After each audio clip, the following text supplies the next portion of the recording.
नमस्ते बच्चों, आज हम देखने जा रहे हैं बाल वसंत भाग 3 कक्षा 8वीं का उपवाचक पाठ थैंक यू निकुंभ सर।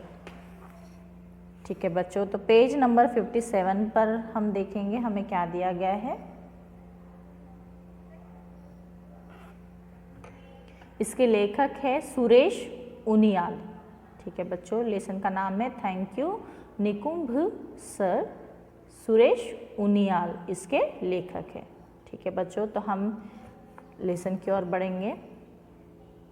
पहले आपको बच्चे से मिलवाऊं तो ये है ईशान अवस्थी। 10 साल के हो गए हैं लेकिन 2 साल से तीसरी कक्षा में ही पढ़ रहे हैं। ठीक है बच्चों, यहाँ पर पहले उन्होंने कहा है कि जो बच्चा इस लेसन में दिया गया है उससे हम मिलाते हैं और उनका नाम है ईशान अवस्थी। और ये बच्चा कितने साल का है? 10 साल का हो गया है, मगर अभी भी 2 साल से क्या है, सिर्फ तीसरी कक्षा में ही पढ़ रहा है। इन्हें अगर आनंद आता है तो रंगों, मछलियों, पतंगों और अपने पालतू कुत्ते की संगत में।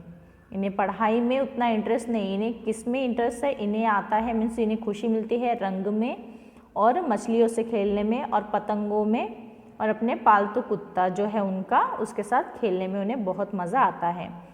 क्लास में क्या पढ़ाया जा रहा है इनकी समझ में नहीं आता था। क्लास में यानी कक्षा में जो भी पढ़ाया जाता था इनके दिमाग से क्या होता था, ऊपर जाता था, इनको समझ में नहीं आता था। कुछ पढ़ने की कोशिश में सारे अक्षर आंखों के सामने डांस करने लगते थे। जब भी अगर वो कुछ पढ़ने की कोशिश करते तो क्या होते थे, जो लेटर्स होते हैं वो उनके सामने क्या करते थे, डांस करते थे। उन्हें ठीक से नज़र नहीं आते थे, ऐसा लगता था वो लोग उनके सामने डांस कर रहे हैं। होमवर्क से इन्हें चिढ़ थी, जो इनका गृहपाठ होता था उससे उन्हें बहुत गुस्सा आता था, चिढ़ थी। रिपोर्ट कार्ड इनके लिए कागज़ का टुकड़ा भर था जिसका इस्तेमाल इनके डोंगी ज़्यादा अच्छी तरह से कर सकते थे, उसे चिंदी चिंदी करके। ठीक है बच्चों, तो यहाँ पर जो ईशान अवस्थी दिया गया है उसे पढ़ाई लिखाई में कोई इंटरेस्ट नहीं था। ठीक है, उसे सिर्फ रंग यानी पेंटिंग करने में, मछलियों में और उसके पालतू कुत्ते के साथ खेलने में, है ना, ये सब चीज़ों में उसे बहुत इंटरेस्ट था। क्लास में जो भी पढ़ाया जाता था उसे समझ में नहीं आता था। ठीक है, होमवर्क करना उसे बहुत ही यानी पसंद, यानी बहुत ही गुस्सा आता था उसे होमवर्क करने में।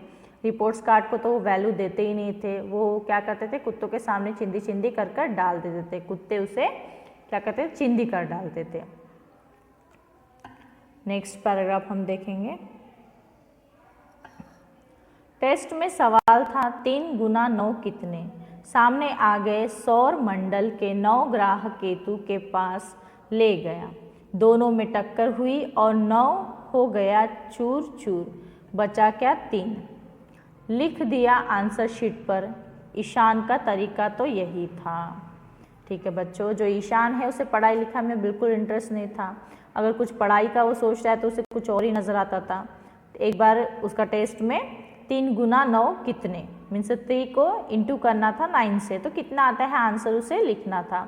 मगर उसके सामने क्या हो गया, सौर मंडल आ गया और पूरे ग्रह आ गए। ठीक है, जो भी यानी ग्रह होते हैं हमारे अंतरिक्ष में वो सब आ गए और एक दूसरे से टकरा कर वो क्या हो गए, चुकना यानी टूट गए। तो उसने सोचा कि शायद 0 होता है और उसने आंसर और उससे लगा कि 3 होते हैं, तो उसने आंसर शीट पर लिख दिया 3। तो ईशान को ये तरीका समझ में नहीं आता था। ईशान को ये सब भी यानी ऐसा ही उसे दिखाई देता था, उसको पढ़ाई में बिल्कुल ध्यान नहीं लगता था।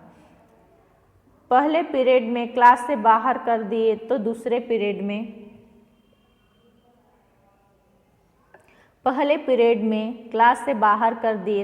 पीरियड में इसलिए बंक कर गए कि मैथ्स का होमवर्क तो किया ही नहीं था। निकल गए अकेले सड़क पर। रात को याद आया तो बड़े भैया योहान को जगाकर उनसे एब्सेंट नोट तैयार कराने के लिए खुशामदी की। पापा को पता चला तो डांट पड़ी। ठीक है बच्चों, पहले पीरियड में क्या हो गया, उन्हें क्लास के बाहर कर दिया, तो दूसरे पीरियड में उन्होंने बंक मार ली क्योंकि उन्होंने मैथ्स का होमवर्क नहीं किया था। ठीक है, तो बंक मार के वो कहाँ गए, रोड पर गए, सड़क पर गए और वहाँ पर घूमने लगे। शाम को जब उन्हें याद आया तो रात को अपने भैया को उठाया उन्होंने, उनका नाम, बड़े भाई का नाम योहान है, उसे उठाकर एब्सेंट नोट लिखवाया उनके हाथ से। ठीक है, फिर उनके पापा को पता चला, फिर उनके पापा ने क्या हुआ, बहुत गुस्सा किया, बहुत डांटा उन्हें। अगले दिन पापा स्कूल में टीचर से मिले तो और बहुत सी बातों का पता चला। यह हुआ कि ईशान को बोर्डिंग स्कूल भेज दिया जाए, क्योंकि बोर्डिंग स्कूल वाले ठोक पीट कर ठीक कर देते हैं। क्या हुआ, जब उनके पिताजी को पता चला कि ईशान ने यानी एब्सेंट नोट लिखा है अपने बड़े भाई से, तो उनके पिताजी दूसरे दिन स्कूल में जाकर टीचर्स से मिलते हैं, तो उसे बहुत सारी बातों के बारे में पता चलता है कि ईशान क्या कर रहा है स्कूल में और क्या नहीं। फिर उसके पिताजी डिसीजन लेते हैं कि उसे बोर्डिंग स्कूल में डाला जाएगा, क्योंकि वहाँ पर बहुत स्ट्रिक्ट होता है, वहाँ पर वो लोग मार पीट कर भी उनसे काम मनवाते हैं और स्ट्रिक्टली उन्हें बच्चों को भी यानी क्या करता है, रूल वहाँ के फॉलो करना पड़ता है। ईशान चिल्लाता रह गया कि वह बोर्डिंग स्कूल नहीं जाएगा, माँ से दूर नहीं जाएगा, लेकिन पिता नहीं माने। जो ईशान था वो चिल्लाते रहा कि मुझे बोर्डिंग स्कूल नहीं जाना है, मुझे मम्मा से दूर नहीं रहना है, मगर जो उसके पिताजी थे उन्होंने बिल्कुल भी उसकी बात नहीं सुनी और उसे बोर्डिंग स्कूल भेज दिया। वहाँ से पिता को आश्वासन मिला कि यहाँ तो बड़े बड़े बिगड़ेल घोड़ों को नाल पहनाई है हमने। वहाँ के जो यानी थे, जो बोर्डिंग स्कूल संभालते थे, वहाँ ने उन्हें यानी चेतावनी यानी मीन्स एक आश्वासन दिया था, है ना, गारंटी दी थी कि यहाँ पर कितने ही ऐसे बच्चे आएंगे जो बिगड़े थे, हमने उन्हें बहुत ही अच्छे से संभाला है, उन्हें सुधारा है। और था भी कुछ ऐसा ही, यह टीचर डपटते कुछ इस तरह की, वह डांट कम और अपमान ज़्यादा होता। तो ये बात जो थी वहाँ पर सही भी था, क्योंकि यहाँ पर टीचर जिस तरीके से डांटते थे वो डांट कम लगती थी मगर उनका अपमान ज़्यादा दिखता था। ड्राइंग टीचर तो पिटाई करने से भी न चुके, और जो ड्राइंग टीचर थे उन्होंने तो उसे मारने से भी नहीं चुके थे, उसकी बहुत धुलाई भी की थी। बात करने के लिए था तो साथ बैठने वाला लड़का राजन। यहाँ पर सिर्फ ईशान के साथ बात करने के लिए एक ही लड़का था जो उसके साथ बैठता था, जिसका नाम है राजन दामोदरन। उसका नाम है राजन दामोदरन, जो बैसाखियों के सहारे चलता था। ये जो लड़का है वो कैसा चलता था, बैसाखियों के सहारे चलता था, क्योंकि उसके पैर ठीक नहीं थे, वो अपंग था। उसके बाद हम लोग पेज नंबर 58 पर देखेंगे। परिवार से दूरी और हर बात पर अपमान ने ईशान को तोड़कर रख दिया। वह अपने में ही सिमट कर रह गया, जबान जैसे मुंह के अंदर बंद होकर रह गई, लेकिन किसी को इसकी परवाह नहीं थी। माँ का फ़ोन आया तब भी यह जबान बंद ही रही। वह बता रही थी कि इस शनिवार को मिलने नहीं आ पाएंगे क्योंकि भाई योहान का टेनिस मैच था।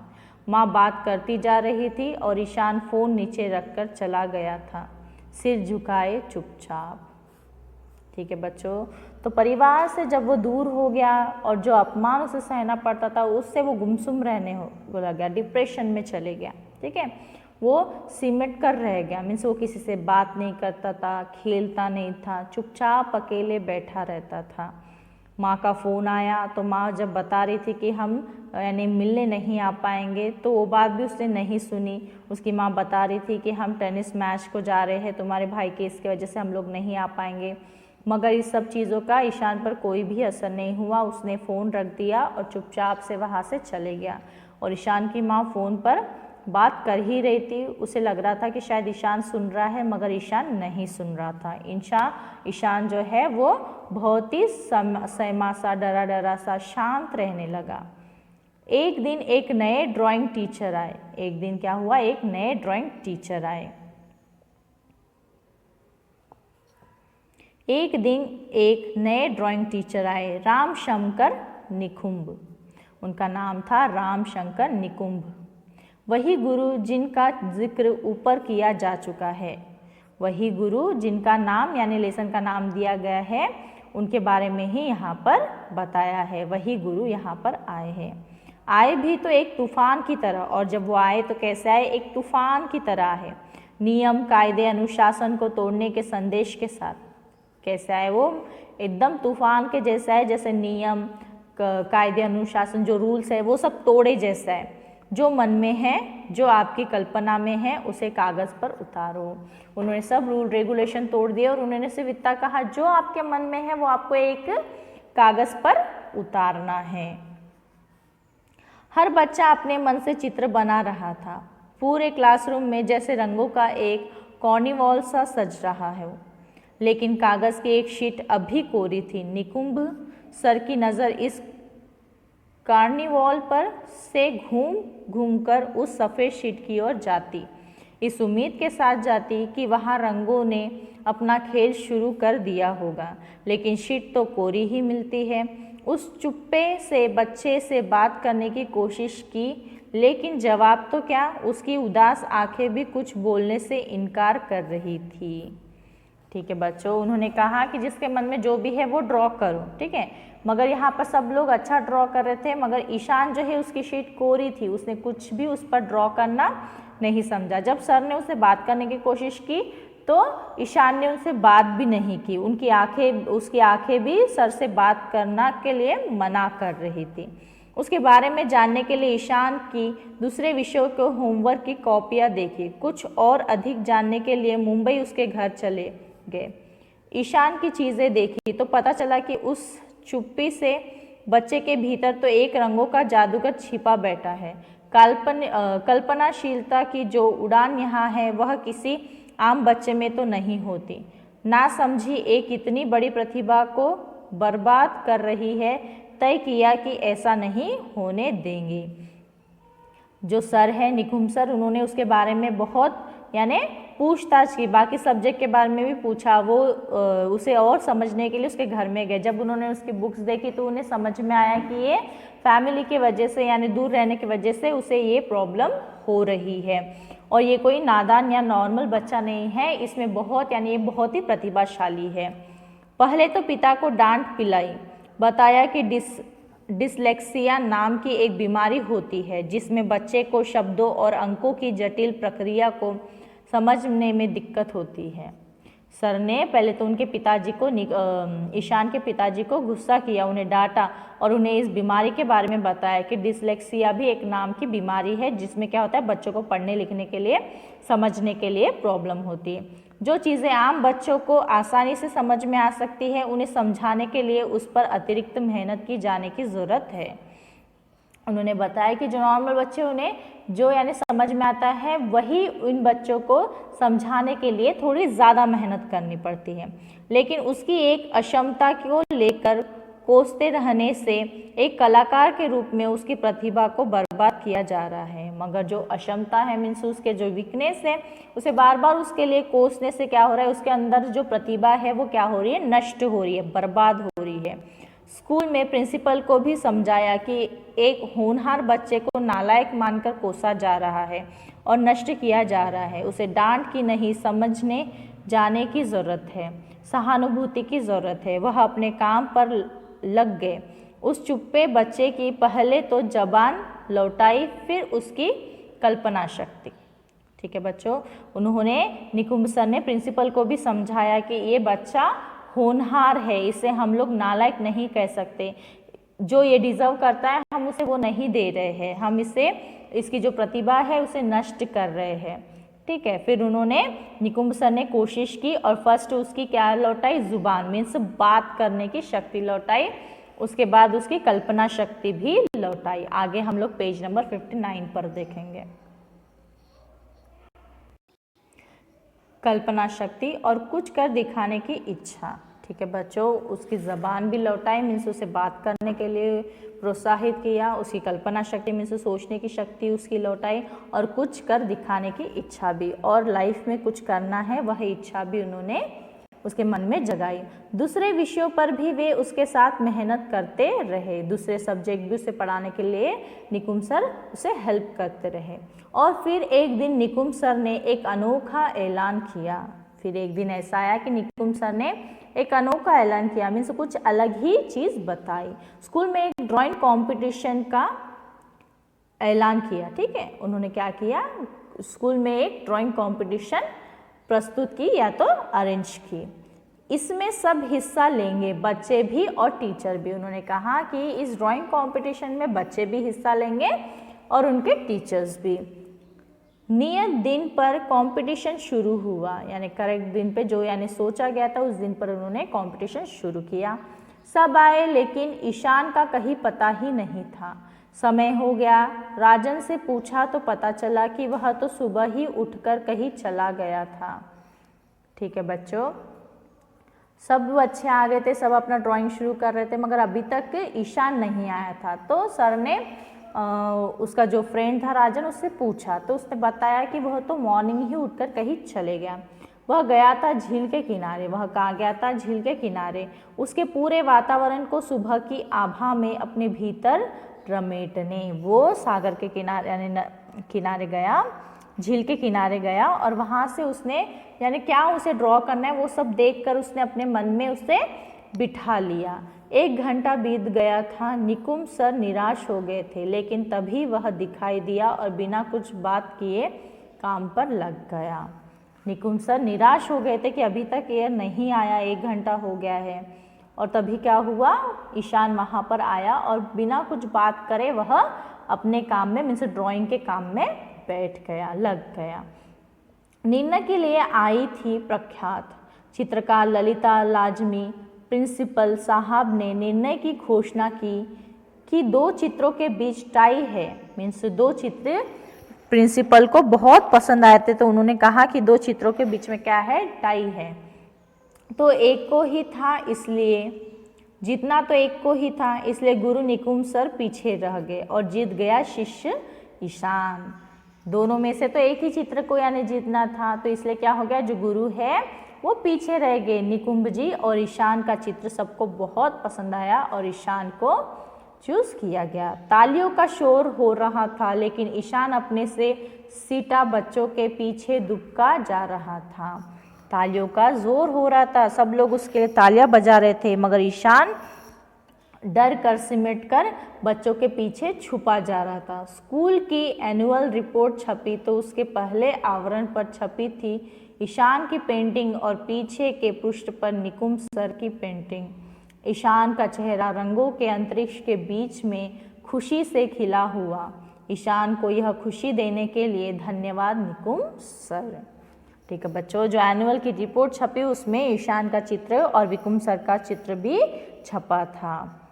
ठीक है बच्चों, इसलिए उन्हें कहा गया है, ईशान ने कहा है थैंक यू निकुंभ सर। बहुत ही अच्छा लेसन है बच्चों, यह फिल्म की कथा का पुनर्लेखन है। अगर आपको पता है तारे ज़मीन पर, यह अगर फिल्म आपने देखी है तो यही कहानी यहाँ पर आपको लिखी गई है या तो बताई गई है। यहाँ पर कुछ प्रश्न दिए गए हैं जो हम लोग रीड करेंगे।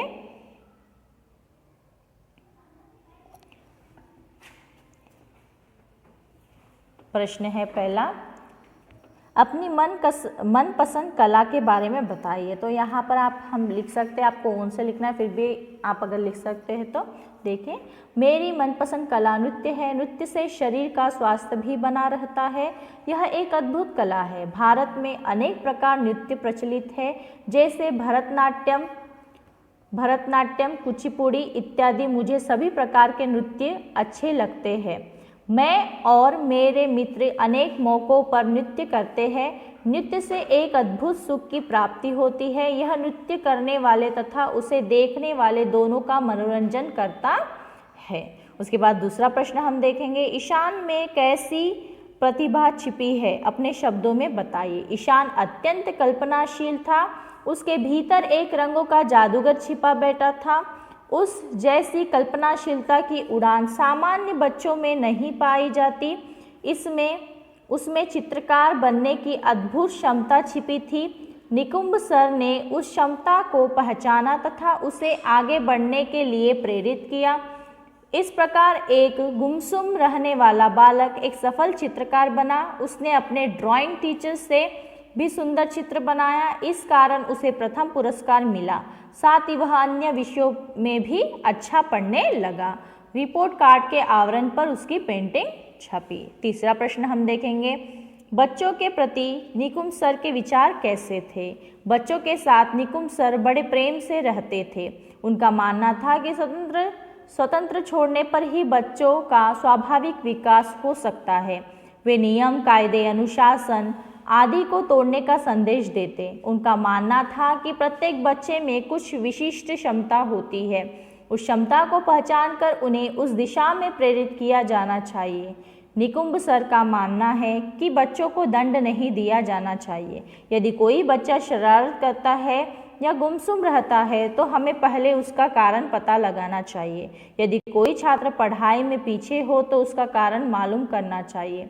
माँ बाप, शिक्षक व समाज को बच्चों को समझाना चाहिए ताकि ईशान जैसे बच्चों के साथ कोई अन्याय न होने पाए, साथ ही कोई विशेष प्रतिभा हमेशा के लिए नष्ट न हो जाए। ठीक है बच्चों, तो मैं आशा करती हूँ यह लेसन आपको समझ में आ गया होगा और इसके क्वेश्चन आंसर्स भी आपको समझ में आ गए होंगे। धन्यवाद।